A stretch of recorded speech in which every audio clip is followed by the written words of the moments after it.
C'est monsieur Le Guillou de Pénoros, le maire, qui va faire construire ces différents bâtiments. La famille de monsieur Le Guillou de Pénoros va revendre cette île à un couple d'artistes. Je vous présente, messieurs, dames, Cora Laparcerie Richepin et son mari Jacques Richepin. Voilà. Peut-être que certains d'entre vous connaissent Jean Richepin, le poète académicien. Jacques, c'est son fils. Ce sont des personnes qui sont très connues. Ils vont diriger pendant quelques années le théâtre de la Renaissance et le théâtre de la Mogador. Ce sont des poètes.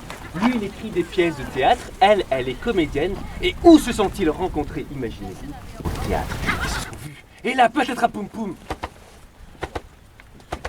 Leur cœur s'est mis à battre à l'unisson.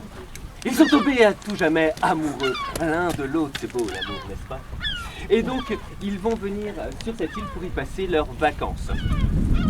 Ils vont l'aménager pour recevoir leurs amis. Ce sont des personnes qui sont très connues. Si vous me permettez, ce parallèle peut être osé, mais c'est un petit peu une personne aussi connue que Sophie Marceau. Voilà, peut l'être aujourd'hui. Alors c'est vrai que les Richepin, enfin Cora, on entend beaucoup moins parler d'elle, parce qu'à la fin de sa vie, donc elle va tomber malade, elle ne faisait plus que des émissions radiophoniques. Elle est morte quasiment en plein anonymat. Voilà. Alors que c'était vraiment une actrice à la mode. Et donc cette maison-ci, c'est, on l'appelle le château, ou la maison de maître. Voilà. C'est monsieur Le Guillou de Pénoros qui va faire construire ces différents bâtiments. Et à l'époque, d'ailleurs, on pouvait voir le phare.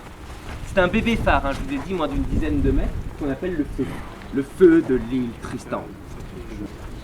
Ce sont les Richepin qui vont transformer cette île, et notamment ce bâtiment, en rajoutant que... Alors eux, ils arrivent au tout début des années 1910, et en 1914, ils vont rajouter cette partie pavillonnaire, et à l'étage, ils vont transformer les chambres. Chaque chambre a l'eau courante et électricité 1914. Il faut imaginer que 10 ans plus tard, sur le continent, on va avoir les grandes grèves sardinières, où les femmes vont demander une augmentation de salaire.